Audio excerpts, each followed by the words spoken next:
Bismillahirrahmanirrahim. Assalamualaikum warahmatullahi wabarakatuh. Pemirsa MTA TV dimanapun Anda berada, puji syukur kita panjatkan kepada Allah SWT di kesempatan yang berbahagia ini. Pagi hari ini kita bersama, seperti biasa, kalau hari ini ada saya Miftah Firdaus dan saya Ali Rahman. Tentunya berbagai geliat dakwah majelis tafsir Al-Quran dan informasi terkini Surakarta dan sekitarnya akan kita hadirkan menemani aktivitas pagi Anda hari ini dalam gelaran Kopi Istimewa MTA TV. Seruput kopinya, cermati infonya.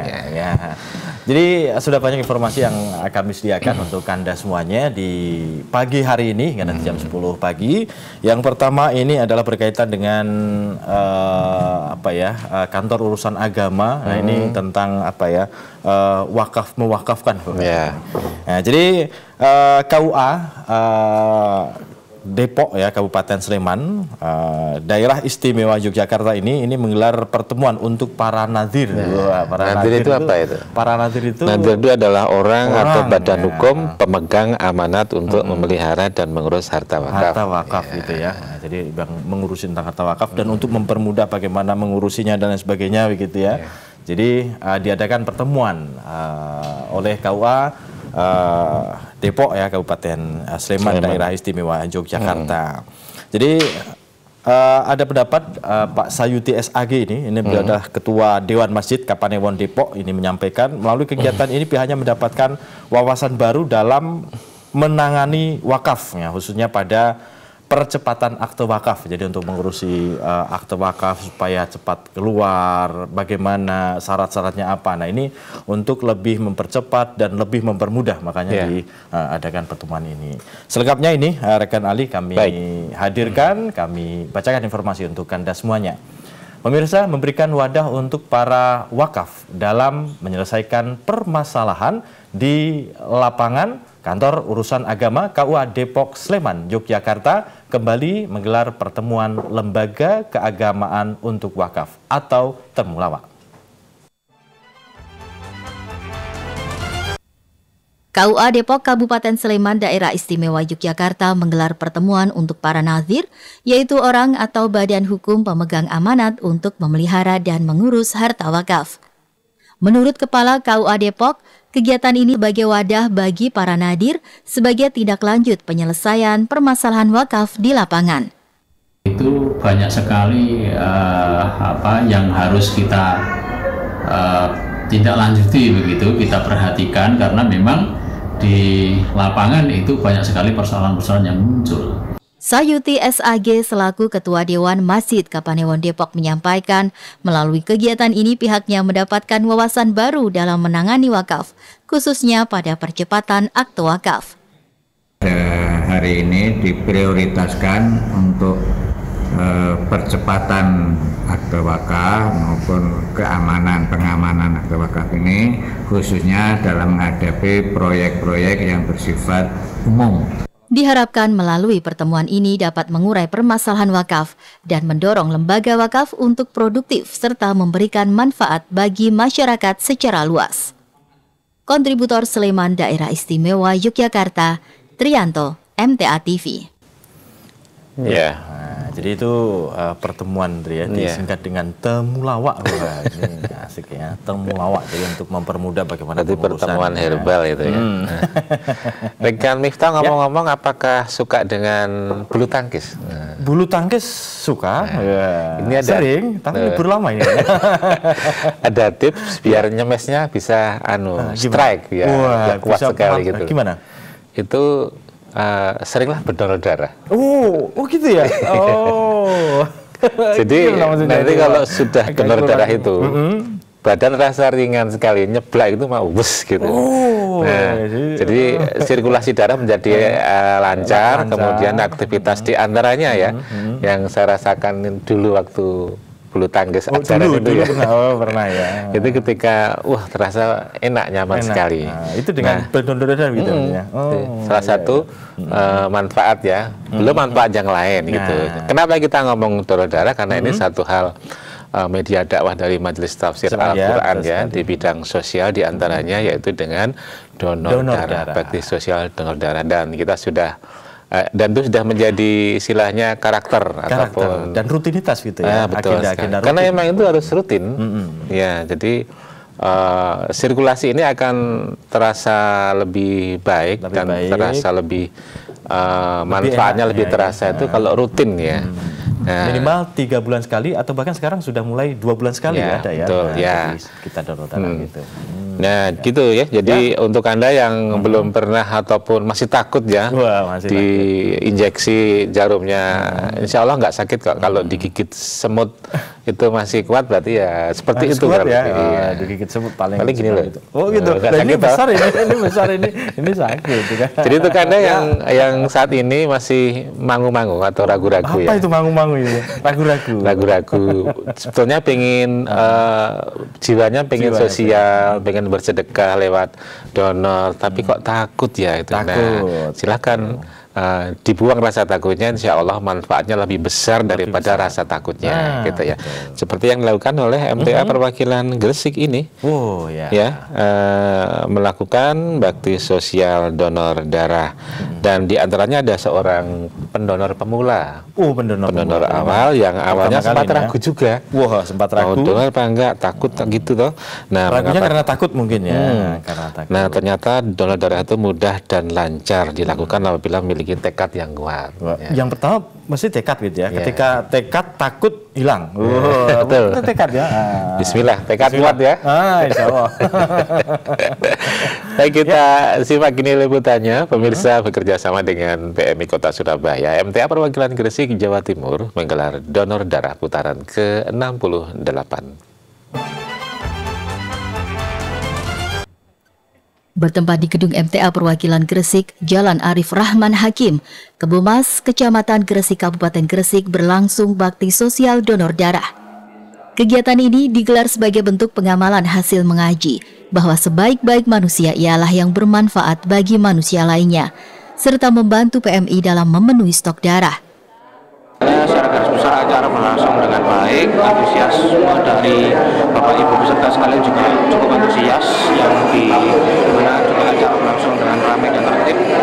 Sementara salah seorang pendonor pemula yang awalnya sempat ragu mengatakan bahwa donor darah mudah dan lancar dilakukan apabila memiliki tekad yang kuat. Sebelumnya itu belum pernah melakukan, jadi ya agak ada keraguan, tapi ya dengan hati yang tekad, insya Allah ya lancar, nggak ada apa-apa. Kedepan diharapkan kegiatan donor darah ini terus berlanjut dan dapat memberikan manfaat bagi masyarakat secara luas. Kontributor Gresik, Jawa Timur, Agus Roy, MTA TV. Sedikit tekad yang kuat. Tekad kuat, takut hilang. Atau gini, tekad kuat, takut lemah. Iya. Jadi yang penting kuncinya adalah tekad gitu ya. Ketika memang ada niat yang kuat untuk donor darah, insya Allah lah gitu. Baik, gitu, insya Allah. Ya, kemudian kita beralih tentang kegiatan-kegiatan Majelis Tafsir Al-Quran yang lain juga begitu. Ini juga menjadi karakter dan rutinitas kita. Dari para khususnya pemuda gitu ya. Pemuda MTA yang ada di seluruh Indonesia. Betul, begitu. Nah, ini beberapa waktu yang lalu ini pergantian malam tahun baru gitu ya. Nah, kegiatan-kegiatan yang dilakukan oleh pemuda MTA, kita berusaha memberikan kegiatan yang positif, yang mendidik, yang membangun kepemudaan ya, di tengah hingar-bingar para pemuda yang notabene mungkin jauh dari kegiatan seperti ini, kegiatan yang positif gitu ya, foya-foya, hura-hura, senang-senang gitu ya sampai malam. Ada bahkan yang mungkin menyalakan kembang api dan sebagainya. Nah, itu ditunjukkan oleh pemuda MTA di wilayah seluruh Indonesia ya, hampir semuanya begitu. Itu dengan kegiatan yang positif begitu, tidak melakukan hal yang semacam itu. Nah, ini adalah kegiatan-kegiatan yang positif. Salah satunya adalah di MTA Mesuji, Provinsi Lampung ya. Lampung ini juga melakukan kegiatan-kegiatan yang positif, diantaranya adalah Mabit, Malam Bina Iman dan Takwa gitu ya. Nah, informasi selengkapnya pemirsa kami hadirkan untuk Anda. Pemirsa, mengisi malam pergantian tahun dengan kegiatan bermanfaat, pemuda MTA di Kabupaten Mesuji, Provinsi Lampung menggelar acara Mabit atau Malam Bina Iman dan Takwa.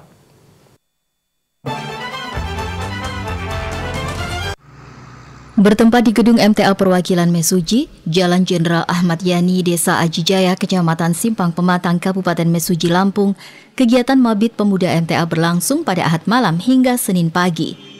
Kegiatan diikuti puluhan peserta, dimulai dengan menyimak pengantar secara online dari Ketua Umum Pemuda MTA, Ustadz Jamaluddin AMD, serta Ketua Bidang Pembangunan dan Pemuda, Dr. Insinyur Didi Joko Susilo STMT. Acara dilanjutkan dengan tausiah guru daerah mengusung tema tangan di atas lebih baik daripada tangan di bawah. Salah seorang peserta, Romianto, mengatakan banyak manfaat positif yang diperoleh melalui kegiatan ini, seperti menambah ilmu, wawasan, serta mempererat tali silaturahmi antar pemuda. Hal-hal yang positif dalam kegiatan Mabit ini, terutama untuk menambah ilmu, nambah wawasan, dan mempererat persaudaraan kita. Kegiatan berlanjut pada Senin pagi dengan berbagai aktivitas senam dan jalan sehat mengelilingi lingkungan sekitar majelis. Kontributor Mesuji Provinsi Lampung, Muhammad Ihwan, MTA TV. Ya, penuh dengan kegiatan positif gitu ya di malam pergantian tahun Masehi dari 2023 hingga ke 2024 ya. Ini jarang masa kecil dan masa remaja kita jarang ya. Jarang ya. Apalagi malah justru kegiatan-kegiatan yang dilakukan mengarahnya memang kebanyakan ini wujud dari juga perhatian, kasih sayang dari orang tua. Agar apa namanya ya? Ya generasi berikan ini, filter terjaga gitu ya pada anak-anak dan remaja penerus kita. Sama halnya dengan yang di Lampung, tapi kali ini di Rekarta. Oh, Rekarta. Oh, Remaja Islam Yogyakarta Surakarta. Tahu. Bukan yang di Jakarta ya. Yang di Jakarta. Ya, tapi ini di Remaja Islam Yogyakarta dan Surakarta. Ini kaitannya dengan pemuda lagi gitu. Mungkin remaja ya. Mungkin Remaja Islam Yogyakarta dan Imam Tas Surakarta yang kuliah di Jogja gitu ya. Mungkin loh ya. Ini baru kemungkinan ya. Tapi nggak tahu ya. Oh gitu. Nah, Rekarta juga menggelar Mabit menjelang pergantian tahun ya, pergantian tahun juga begitu ya. Dan juga diikuti oleh para pemuda remaja dan beliau yang mengisi adalah Ustadz dan juga memiliki darah seni, yaitu Ustadz Setiawan Jayantoro, MSN ya, atau yang lebih kenal dengan SJ gitu SJ ya, Mas Toro. Dan tentunya ini memberikan memberikan asupan bagi para pemuda, memberikan asupan bagi para remaja melalui hal-hal yang diminati di antaranya seni gitu ya. Betul. Baik, kita simak atau kita ikuti liputannya menguatkan kebersamaan di masa liburan. Sejumlah remaja asal Yogyakarta dan Surakarta menggelar pengajian gabungan.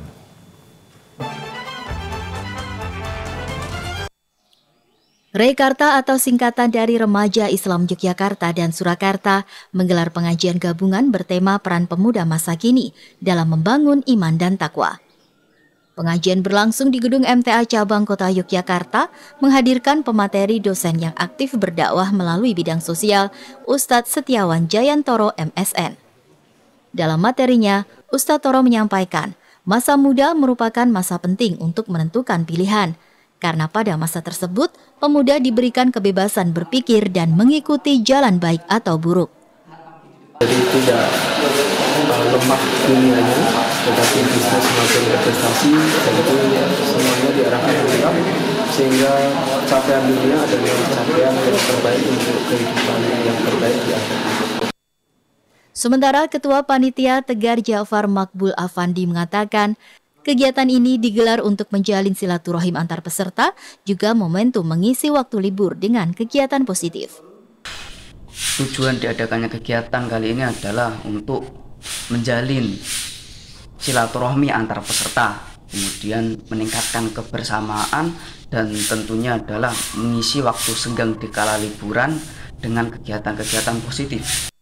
Melalui kegiatan ini diharapkan dapat memperkuat ukhuwah serta kebersamaan pemuda sebagai generasi penerus dakwah. Dari Kota Yogyakarta, Daerah Istimewa Yogyakarta, Syafiq Maulana Ibrahim, MTA TV. Ya, jadi ini termasuk kegiatan positif lagi begitu ya, betul, untuk menjaga generasi kita yang tentu nanti akan meneruskan. Insya Allah kegiatan dari Majelis Tafsir Al-Quran semuanya positif. Semuanya positif. Insya Allah kita membangun untuk semuanya. Tadi ya tentang pengajian gabungan Rikarta Remaja Islam Yogyakarta dan Surakarta gitu ya, dengan pengisi Ustadz Setiawan Jayantoro MSN. Karena nanti kita akan lanjutkan untuk segmen berikutnya, nanti kita akan langsung wawancara dengan Ustadz lebih dalam Jayantoro, ya, lebih dalam begitu ya.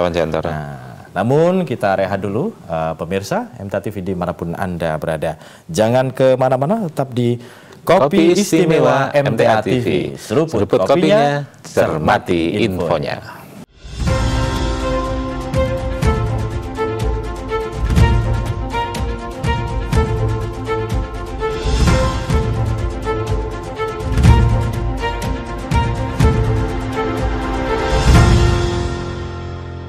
Baik, pemirsa MTA TV dimanapun Anda berada, masih di acara spesial pagi hari ini di Kopi Istimewa MTA TV. Seruput kopinya, cermati infonya.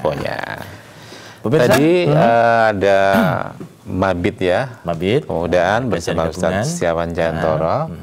Nah, ini kita perdalam seperti apa maksud dan tujuan dan goal yang ingin diraih dari kegiatan seperti ini dengan langsung dengan narasumbernya. Langsung kita dengan narasumbernya, kita akan terhubung seperti halnya yang sudah kami janjikan tadi ya, dengan Ustadz Setiawan Jayantoro MSN atau Ustadz SJ ya. Kita sapa dulu. Assalamualaikum warahmatullahi wabarakatuh, Ustadz SJ. Bisakah mendengarkan suara kami? Belum, suaranya. Audionya kayaknya belum dibuka. Nah, dibuka dulu. Nampaknya sedang on the way. Iya. Halo. Ya, mungkin sedang. Ustadz SJ bisa, tapi sudah bisa mendengarkan suara kami ya? Sudah. Tapi suaranya Mas SJ, Ustadz SJ belum masuk ke studio ini. Coba di bagian teknisnya juga untuk dilihat apakah Mas SJ ini seorang seniman. Wah. Komposer. Komposer. Mungkin ya, salah loh ya. Dan beliau juga sebagai salah satu guru daerah kalau di tempat kita ya, Ustadz yang mengisi di cabang dan dosen ya di ISI Jogja ya. Dan hari ini pun juga kita minta waktu di tengah kesibukan beliau aktivitas beliau hari ini. Ya. Barangkali padat agendanya, tapi di tengah-tengah kesibukan beliau kita akan sedikit berwawancara begitu ya, bagaimana dengan generasi muda saat ini gitu ya. Apalagi dengan kegiatan yang digelar beberapa waktu yang lalu bersama, dan ustadznya juga masih nampak muda sekali. Iya. Saya penasaran nih mau tahu kelahiran tahun berapa, mau tanya saya ini. Apakah lebih tua dari saya atau lebih muda? Ini kalau dengan saya kayaknya lebih tua kayaknya. Sudah bisa mendengarkah Ustadz SJ? Tapi audionya kok belum masuk ya? Halo.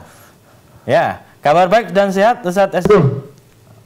Alhamdulillah sehat. Alhamdulillah. Nih sudah. Jadinya 2004 nih usia berapa nih Ustadz SJ?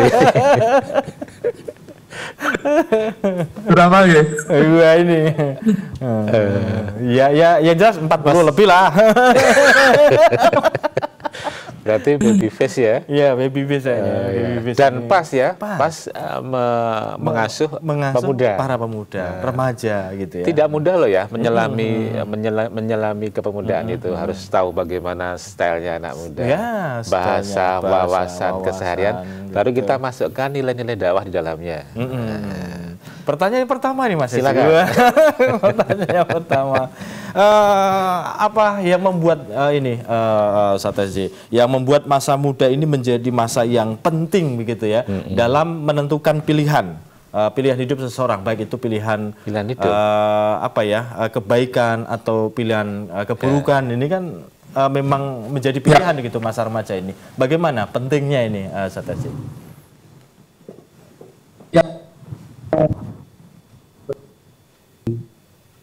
Saya? Ya. Nah. Agak putus-putus ini. Agak putus-putus ya suaranya ya. Agak putus-putus. Ya. Coba. Jenengan lanjut mawon ya. Lanjut aja. Coba. Ya, lanjut aja Ustaz. Lanjut aja tentang bagaimana pentingnya gitu. Ya, langsung. Silakan. Ya. Majelis dan dia Rahman bahwa memang itu masa yang sangat masa yang sangat vital dan menarik untuk kita perhatikan. Memang kalau kita lihat dari ayat Allah ya, memang latar kabuna tobakon ang tobak, bahwa manusia itu memang akan berproses dalam kehidupannya itu melalui tingkatan demi tingkatan, tahapan demi tahapan, termasuk juga dari sejak dilahirkan sampai kemudian menginjak di usia remaja, menjadi pemuda dan seterusnya. Ini kan sebuah proses tahapan kehidupan yang pasti dilalui setiap manusia. Nah, dalam posisi pemuda ini memang sangat vital gitu ya. Ada transisi yang sangat vital. Maka ada yang menyebutkan pemuda itu huwal mausimul a'dhamul ladzi yaqa'u fihi jihadun nafsi wa hawa wa ghalabatus syaitan. Jadi masa pemuda ini masa yang memiliki momentum perjuangan yang sangat besar, sangat tinggi, di mana dia harus berjihad dengan dirinya, menundukkan dirinya, hawa nafsunya, kemudian kesempatan besar juga untuk bagaimana memahami dan bisa mengalahkan bujuk rayu setan. Dan inilah momentum yang sangat tepat, dan di Majelis Tafsir Al-Quran ada berbagai forum kajian kepemudaan yang insya Allah akan menekankan pada kesadaran-kesadaran yang berkaitan dengan pemahaman ini, Mas Ali Rahman.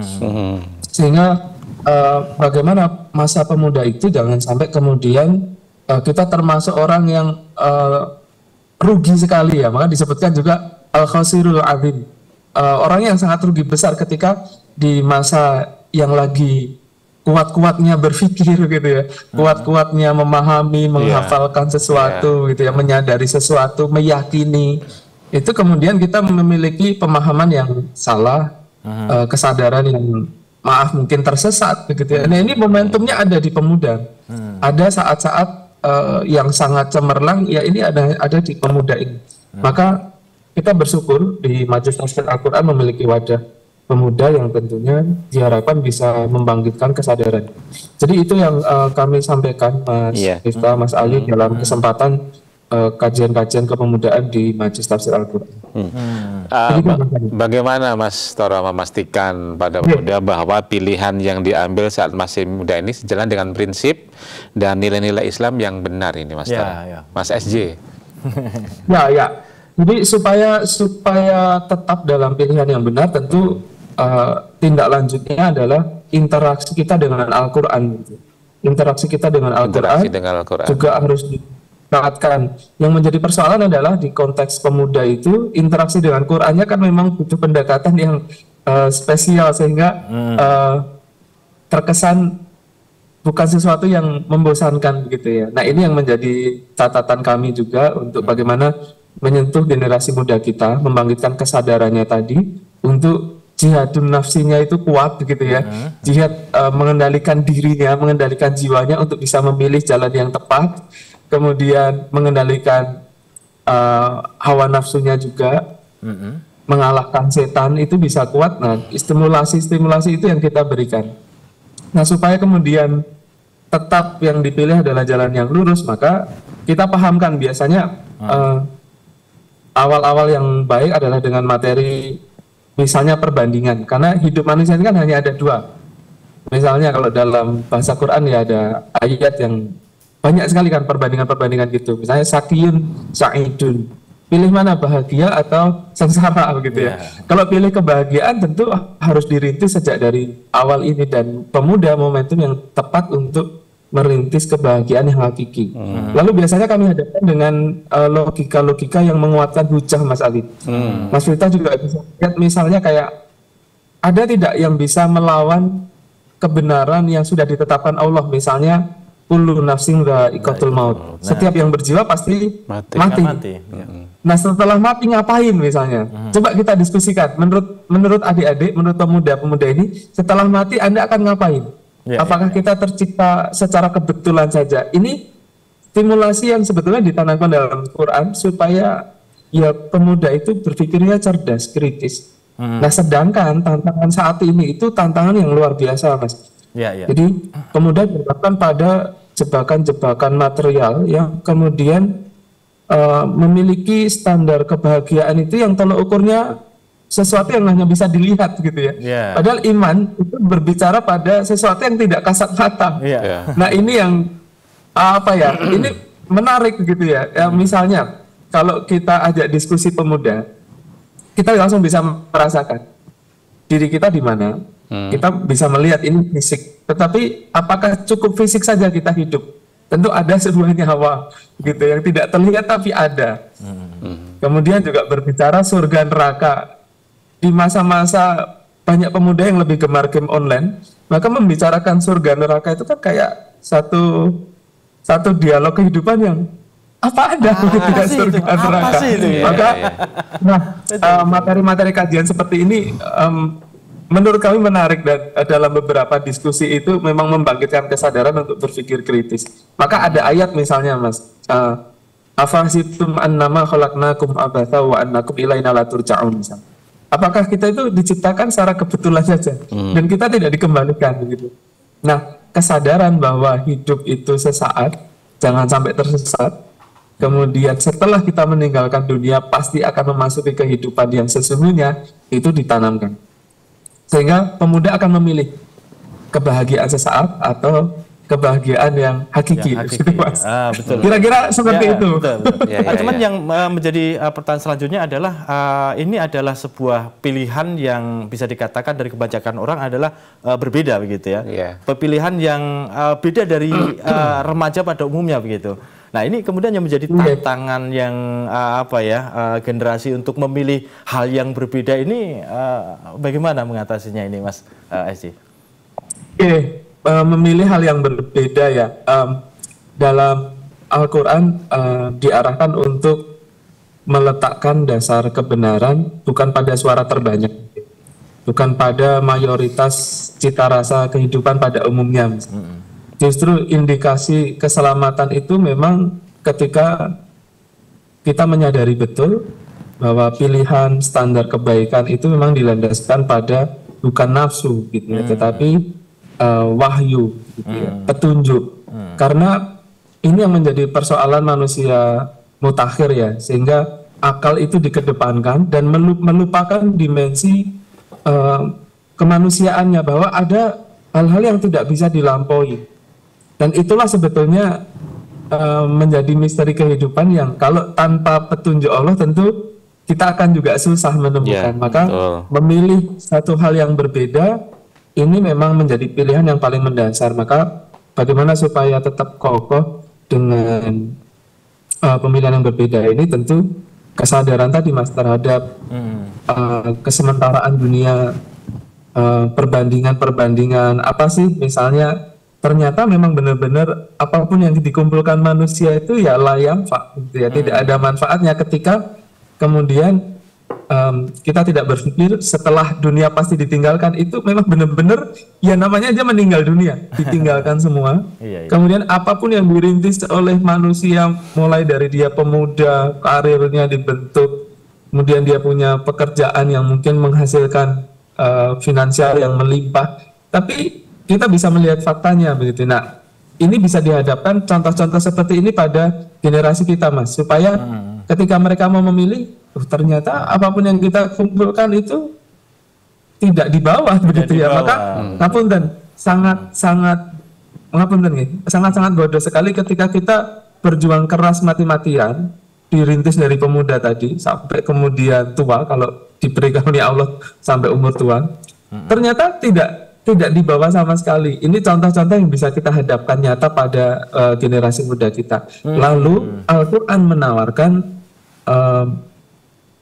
wa absyiru bil jannatil lati kuntum tu'adun, misal. Ada kehidupan yang sesungguhnya, ada balasan surga yang hendaknya kita berbahagia dengan itu. Maka sampai-sampai Rasulullah memberikan penekanan kesadaran, misalnya la'inun ro'at, wala udhun sami'at, dan seterusnya. Jadi keindahan balasan yang tidak pernah terlintas dalam benak kita, nggak pernah kita merasakan, nggak pernah kita melihat sebelumnya. Berarti kan ini kesenangan yang nggak pernah manusia terhebat di dunia ini merasakan. Gitu kan. Nah ini ditawarkan oleh Allah, sehingga ketika kita memilih yang berbeda itu, ya seharusnya kita berbahagia. Dan wujud dari istiqomah, Mas Miftah, Mas Ali, memang bahagia dengan janji Allah. Iya. Nah itu menarik sekali sudah ya, pengen berpanjang-panjang sudahnya Mas Esti ya untuk wawancara kita, diskusi kita ini, apalagi membahas tentang pemuda, remaja, asik sekali ini ya. Tapi kita sambung di lain kesempatan ini, Insya Allah ya, karena keterbatasan waktu gitu ya. Mohon maaf sekali lagi, terima kasih ini wawancaranya pagi hari ini, semoga bermanfaat. Selamat menjalankan aktivitas kembali, Ustaz Esti. Terima kasih. Assalamualaikum warahmatullahi wabarakatuh. Waalaikumsalam warahmatullahi wabarakatuh. Wah, asik sekali nih rekan Ali ya, ketika kita berbicara tentang generasi. Mentas sekali itu. Jadi mentas itu kalau pemuda bahasanya daging semua. Wah, iya daging ya. Jadi pembicaraan kita itu daging semua di sini gitu ya. Gitu. Termasuk maksudnya daging semua juga ya. Ya. Baik, kita akan lanjutkan informasi berikutnya. Kalau tadi rekan Ali berbicara tentang bulu tangkis, ini ada. Nah, pertandingan bulu tangkis warga Majelis Tahfiz Al-Quran. Perlu pakai jersey nggak ya? Oh, harus pakai nih. Ini sedang pesan ini. Padahal nggak bakal salah umpan loh ya. Gitu ya. Nggak salah umpan, kata teman sendiri ya. Ini mana yang bulu tangkis ini? Jambi. Ya, Jambi dengan jajaran kepolisian. Wah, ini kan apa ya, persahabatan begitu ya. Jadi persahabatan menjalin silaturahmi dengan instansi kepolisian, warga sekitar juga dengan Majelis Tahfiz Al-Quran. Informasi singkatnya ini rekan Ali kami hadirkan untuk Anda semuanya. Pemirsa, guna menjalin silaturahmi dengan instansi Polri, MTA Perwakilan Kota Jambi menggelar pertandingan persahabatan bulu tangkis dengan Satuan Brimob Polda Jambi. Bertempat di lapangan bulu tangkis MTA Perwakilan Kota Jambi berlangsung pertandingan persahabatan bulu tangkis antara warga MTA Kota Jambi dengan anggota Satuan Brimob Polda Jambi serta masyarakat sekitar majelis. Menurut Ketua 2 MTA Perwakilan Kota Jambi, kegiatan ini digelar dalam rangka menjalin silaturahim antara warga MTA dengan lingkungan serta kepolisian setempat. Kali ini kita selenggarakan dalam rangka untuk menjalin silaturahmi antara warga Majelis Tafsir, kemudian lingkungan, kemudian dengan kepolisian. Kegiatan ini mendapat sambutan hangat dari masyarakat sekitar dan berharap dapat digelar setiap tahun. Kita diharapkan setiap tahun, karena ini kan akhir tutup tahun, kegiatan yang positif. Termasuk masyarakat sini kalau mau ikut, banyak juga ikut masyarakat RT 23. Dengan kegiatan ini diharapkan silaturahim warga MTA dengan masyarakat umum serta berbagai instansi dapat terjalin dengan baik dan memberikan manfaat kepada sesama. Dari Kota Jambi, Provinsi Jambi, Heri Ahmad Firdaus, MTA TV. Asik sekali nih ya, pertandingan bulu tangkis, olahraga, menjalin silaturahim gitu ya, bermanfaat untuk sama-sama menjalin silaturahimnya ini. Kami dari UKM, jurnalis, STIQ, apa STIQ? Iskarima Karangpandan ya. Dan guna mengetahui proses pembuatan berita secara langsung, unit kegiatan mahasiswa jurnalistik Sekolah Tinggi Ilmu Quran Iskarima Karanganyar, Jawa Tengah, mengunjungi MTA TV. Belasan anggota UKM Jurnalistik STIQ Iskarima Karanganyar berkunjung ke kantor dan studio MTA TV Jalan Serayu nomor 12 Manggi Pasar Kliwon, Kota Solo pada Jumat pagi. Kegiatan diawali dengan sharing session membahas teknis jurnalistik serta proses awal hingga akhir pembuatan tayangan pemberitaan bersama Kepala Studio MTA TV serta Koordinator Pemberitaan MTA Media. Kemudian para mahasiswa diberikan kesempatan untuk mencoba secara langsung menjadi pembaca berita atau anchor. Menurut penanggung jawab UKM Jurnalistik STIQ Iskarima, pihaknya senang bisa mendapatkan ilmu yang langsung bisa dipraktikkan. Di training oleh beliau Pak Rudi juga Bu Ida, Masya Allah ilmu-ilmu dari beliau sudah kami dapatkan dan langsung bisa kami praktikkan. Pada kesempatan yang sama, Koordinator Pemberitaan MTA Media sekaligus reporter MTA TV Ida Aisyah membagikan tips menjadi anchor yang baik, yaitu dengan memahami naskah berita, melatih artikulasi, serta menjaga ketenangan saat membaca berita. Menjadi pembaca berita, yang pertama kita harus memahami dengan benar naskah yang akan kita baca. Kemudian jangan lupa untuk selalu berlatih artikulasi A, I, U, E, O dan juga pengucapan kata-kata yang sekiranya sulit untuk diucapkan. Dan juga yang terakhir harus mempunyai sikap yang tenang saat membacakan berita. Melalui kegiatan ini diharapkan menambah wawasan serta kepercayaan diri para peserta untuk terjun berkecimpung di dunia penyiaran. Dari Kota Solo, Jawa Tengah, Arif Abdurrahman, MTA TV. Ya, jadi langsung praktek di studio gitu ya. Jadi dari ilmu di sekolah, di perguruan tinggi, langsung ini praktek, prakteknya, realnya seperti apa, gitu. Jadi ada gambaran ya, yang berimbang. Dan tuntas sudah ini rekan Ali bersama kita. Berbagai informasi sudah kita gulirkan. Terima kasih atensi Anda. Mohon maaf kalau banyak salah kata. Tentunya saya Ali Rahman dan saya Miftahul Firdaus undur diri. Mohon maaf atas segala kekurangan. Billahi taufik wal hidayah. Wassalamualaikum warahmatullahi wabarakatuh.